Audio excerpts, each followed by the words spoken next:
Shankar Vilas over bridge నిర్మాణం భావితరాలకు గుర్తుండే విధంగా రూపకల్పన చేయాలని better Shankar Vilas flyover JAC convener Bharavi అన్నారు.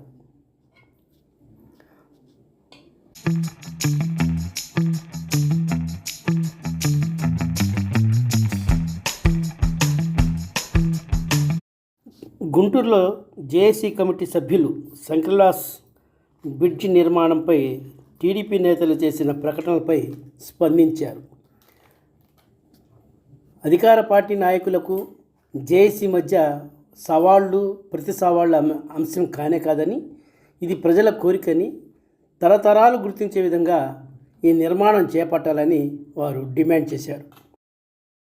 ప్రయాణించే వాహనాల సంఖ్య, railway station heart of the సిటీలో ఉంది కాబట్టి వచ్చేటువంటి రైల్వే యొక్క ట్రాఫిక్ని అంచనాలు వేస్తూ, ఆర్వీయు దాన్ని అంచనా వేస్తూ రోజుకి కనీసం 1,00,000 వాహనాలు తిరిగేటువంటి రోడ్డుకి ఎటువంటి రహదారి అవసరం అనేది మీరే పరిశోధన చేసి 6 లైన్ల రహదారి దీనికి సరితూగుతుంది, శాంక్షన్ అవుతుంది, అవ్వాల్సిన అవసరం ఉంది అని చెప్పి ప్రకటన చేశారు. ఇక్కడ మళ్ళీ ఆ పాయింట్ స్పష్టంగా గుర్తుపెట్టి 6 లైన్ల రహదారి అవసరం పెరిగే ట్రాఫిక్ రీత్యా. ఇంకా రానున్న 6 లైన్ల రహదారిలో మేము 4 లైన్లు ఫ్లైఓవర్ నిర్మించబోతున్నాం. ఫ్లైఓవర్కి అటుపక్క ఇటుపక్క ఆర్యూబీని నిర్మించి ప్రజల రవాణాకి ఎటువంటి ఇబ్బంది లేకుండా చేస్తామని కూడా స్పష్టంగా అందులో ప్రకటించాం. మళ్ళీ మేము రిపీటెడ్గా అదే క్వశ్చన్ వేస్తున్నప్పటికీ అందరం అర్థం చేసుకోవాల్సింది, ఆ రోజు సాధ్యమైనటువంటి ఆర్యూబీలు ఇవాళ ఎందుకు సాధ్యపడట్లేదు. కేవలం బడ్జెట్ సమస్య అయితే ఇందాక మేము చెప్పినట్టు అదనపు నిధులు సమీకరించండి, సేకరించండి. టెక్నికల్ ప్రాబ్లమ్స్ అంటారా, మీ దగ్గర ఎక్స్పర్ట్ టీమ్స్ చాలా ఉంటాయి, అందరినీ పిలిపించండి. ఐటీ వాళ్ళను, ఐఐటీ వాళ్ళను పిలిపించండి, సాధ్యాసాధ్యాలు పరిశీలించండి. అసాధ్యం అని ముందే కట్టడి చేసి 3 ఏళ్ల పాటు బ్రిడ్జి నిర్మాణం దశలో ఉన్నప్పుడు ఈ రోడ్డుని క్లోజ్ చేసేసి ప్రత్యామ్నాయమైనటువంటి రహదారి ఏం చూపించకుండా గుంటూరు నగర వాసులకి 11 లక్షల జనాభా, చుట్టూ ఉన్నటువంటి మండలాల నుంచి కూడా ప్రతినిత్యం రాజధాని కేంద్రానికి వచ్చేటువంటి జనాభా, ఈ ట్రాఫిక్ ఎటువైపు వెళ్ళాలనేది ప్రధాన సమస్య. కాబట్టి ఈ ఆర్యూబీ నిర్మాణం గురించి పునరాలోచించాలని చెప్పి మేము విజ్ఞప్తి చేస్తాం. ఫ్లైఓవర్ పక్కన కూడా ఈరోజు రైల్వే ప్రాపర్టీయే ఎక్కువ ఉన్నాయి. మీడియా మిత్రులు కూడా అది గమనిస్తే ఇటు లక్ష్మీ పిక్చర్ ప్యాలెస్ రోడ్డు దగ్గర నుంచి అటువైపు రైల్వే క్వార్టర్స్ మొత్తం ఆల్రెడీ పడగొట్టి ఆ ప్రదేశం అంతా చాలా క్లియర్గా ఉంది. లెఫ్ట్ సైడ్ వచ్చిన రైల్వే స్టేషన్ ప్రాపర్టీ ఉంది తప్ప రైల్వే వాళ్ళది ఎటువంటి పబ్లిక్ ఇతర ప్రైవేట్ ప్రాపర్టీస్ లేవు.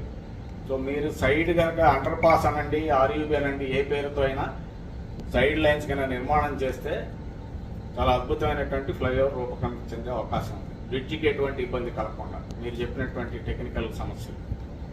సో దీన్ని కూడా మరొకసారి ఆలోచించాలని చెప్పి మేము ప్రజాప్రతినిధులందరినీ కోరుకుంటున్నాం. మొదటి నుంచి చెప్తున్న ఎజెండానే, మేము ఫ్లైఓవర్కి వ్యతిరేకం కాదు. ఫ్లైఓవర్ని సరైన పద్ధతిలో తీసుకొస్తే పబ్లిక్ అందరూ హ్యాపీగా ఉంటారు.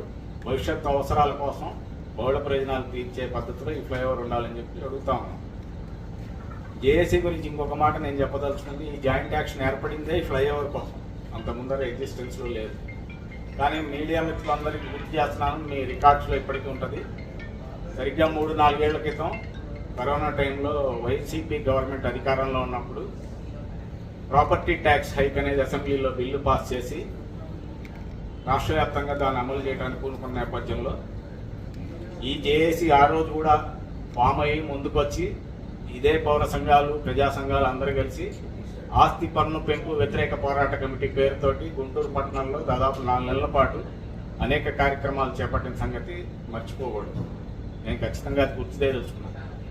మేము వాళ్ళ పక్షము వీళ్ళ పక్షం అని కొంతమంది మాట్లాడుతుంది, అది సమంజసం కాదు.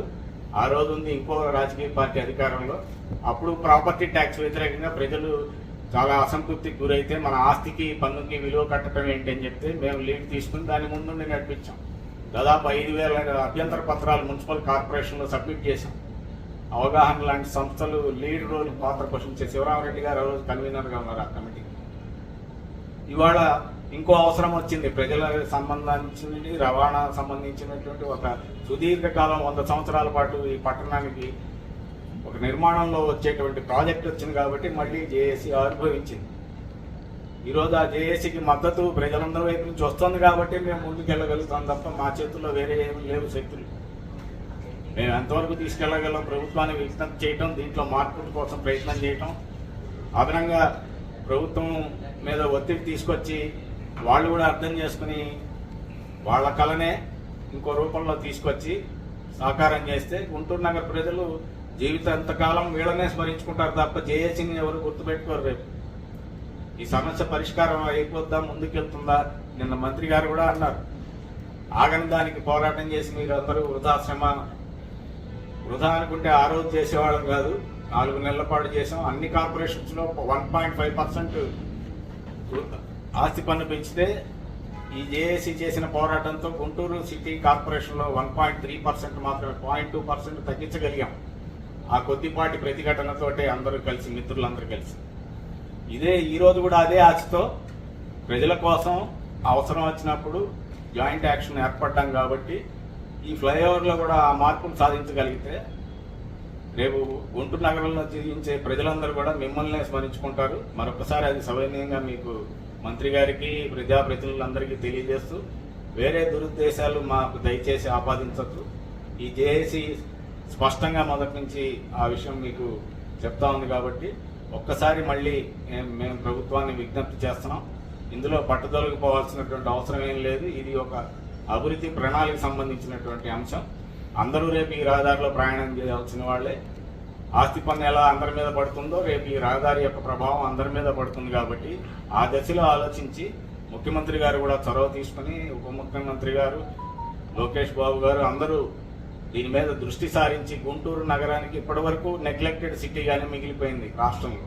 అది వాస్తవం, అందరికీ తెలుసు. ఇవాళ మీరు చొరవ తీసుకుని మంచి అడుగు వేశారు, దానికి పూర్తిగా అభినందిస్తున్నాం. ఆ అడుగు వేసేది ఇంకొంచెం సంపూర్ణంగా చేయగలిగితే భావితరాలు మిమ్మల్ని గుర్తుపెట్టుకుంటాయి, గుంటూరు నగరం ఆదర్శవంతంగా తీర్చిదిద్దిన వాళ్ళు అవుతారు. కాబట్టి ఆ రకంగా ప్రయత్నం చేయమని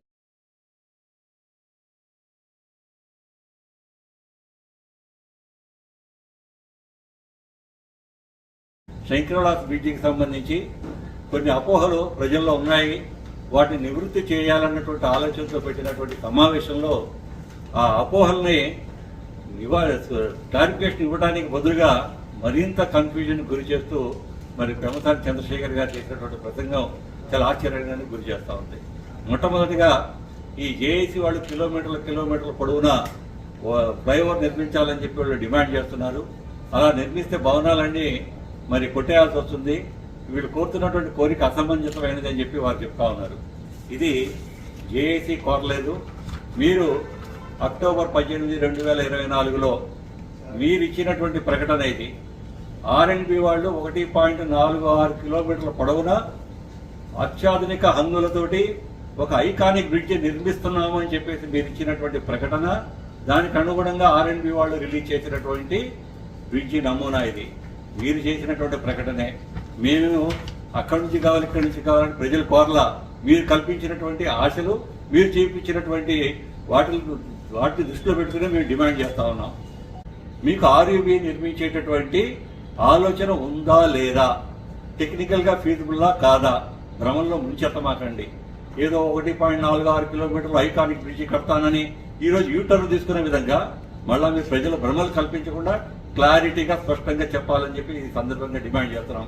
ఆర్యూబీ నిర్మించే ఆలోచన ఉందా లేదా? పెమ్మసాని చంద్రశేఖర్ గారు చెప్పారు, భవిష్యత్తు అవసరాలకు అనుగుణంగా ఈ రోజు మేము ఆర్యూబీ నిర్మించడానికి చర్యలు తీసుకుంటున్నామన్నారు. మరి ఆర్యూబీ నిర్మించాలంటే పునాదులు ఎక్కడి నుంచి పడాలి? అవి సుమారు 16.5-17 అడుగు నుంచి వాటికి పునాదులు వేయాల్సినటువంటి అవసరం ఉంది. మరి దానికి సంబంధించి మీరు రూపొందించినటువంటి డిపిఆర్లో ఎక్కడా కూడా దానికి సంబంధించినటువంటి ప్రొవిజన్ లేదు. కేవలం ఒక బొమ్మ గీసి ప్రజలను మభ్యపెట్టేటటువంటి ఒక ఆలోచన మీరు చేస్తున్నారు. దయచేసి స్పష్టంగా చెప్పండి, ఆర్యూబీ ఉందా లేదా, సాధ్యమా అసాధ్యమా అన్నది. రెండో విషయం, సర్వీస్ రోడ్ల గురించి మాట్లాడుతున్నాము. 25 అడుగుల సర్వీస్ రోడ్డు ఉంది అని అంటున్నారు. మీరు డిపిఆర్ మీ యొక్క పర్యవేక్షణలోనే కదా తయారైంది. మీకు తెలియదా 25 అడుగుల సర్వీస్ రోడ్ ఎక్కడి నుంచి వస్తుంది? మీరు మొత్తం 120 అడుగుల వెడల్పుతోటి మీరు రోడ్డు వైడెన్ చేస్తా, 73.33 అడుగులతోటి బ్రిడ్జి నిర్మిస్తా, మిగిలినటువంటి 46.5 అడుగుల్లో అటు 23 బాతిక, ఇటు 23 బాతిక, అటు 5 అడుగులు, ఇటు 5 అడుగులు డ్రైన్ పోతే మిగిలింది కేవలం 18.33 అడుగులు మాత్రమే. అంటే 5.5 మీటర్ల వెడల్పుతోటి మీరు సర్వీస్ రోడ్లు ఉంటే మరి అందులోంచి ఏ విధంగా వెహికల్స్ మూవ్ అవుతాయి, ఏ విధంగా వెళ్తాయన్నటువంటి దానికి మీరు పరిష్కారం చూపించకుండా కప్పదాటు వైఖరిని మీరు అనుసరిస్తూ మళ్ళీ ఎదురుదాడి జేఏసీ మీద చేస్తూ జేఏసీ వాళ్ళు కోరేటటువంటి కోరికలు అసమంజసంగా ఉన్నాయి. వీళ్ళు ఏదో విధంగా బ్రిడ్జిని ఆపాలని కుట్ర చేస్తున్నారన్నటువంటి ఒక రాజకీయ ప్రసంగం చేస్తున్నారు తప్ప మేము స్పష్టంగా చెప్తున్నాము, మీరు నిర్మించబోయేటటువంటి బ్రిడ్జికి మేము వ్యతిరేకం కాదు. మా యొక్క ప్రధానమైనటువంటి డిమాండ్ సర్వీస్ రోడ్లు 30 అడుగులు ఖచ్చితంగా ఉండాలి. అవసరమైతే 120 అడుగులు దాన్ని 130 అడుగులు వైడింగ్ చేయండి, 140 అడుగులు వైడింగ్ చేయండి. వైడింగ్ చేయడానికి మేము వ్యతిరేకం కాదన్నటువంటి విషయాన్ని మీ దృష్టికి తీసుకొస్తూ ఓకే దాని యొక్క నమూనాని ఏ విధంగా డిజైన్ ఉండాలి అని చెప్పేసి మరి ఆన్లైన్ పోలింగ్ పెట్టి దానికి మెజార్టీ అభిప్రాయం ప్రకారం తీసుకున్నారు. మరి ఈరోజు గుంటూరు శంకర్లాస్ బ్రిడ్జి గుంటూరుకి ఒక హార్ట్ లాంటిది, ఇది చాలా సెంటిమెంట్తో కూడుకున్నటువంటిది. ఈ ఉమ్మడి రాష్ట్రంలో మొట్టమొదటి ఆర్ఓబి అది. అటువంటి బ్రిడ్జిని ఈ రోజు మీరు కూల్చేసి ఇంకో బ్రిడ్జి కట్టేటప్పుడు ఏ విధంగా బ్రిడ్జి నమూనా ఉండాలనేది ఒక పబ్లిక్ యొక్క అభిప్రాయం తీసుకోవాలనేటువంటి కనీస ఇంగిత జ్ఞానం కూడా మీకు లేకుండా పోయింది. ఇప్పటికైనా సరే మించిపోయింది లేదు, భేషజాలకు పోవాల్సినటువంటి అవసరం లేదు. జరిగినటువంటి పొరపాట్లు ఏదైనా ఉంటే దాన్ని సవరించుకుందాం. ఏదైనా మాకేదైనా అపోహలు ఉంటే నివృత్తి చేయండి.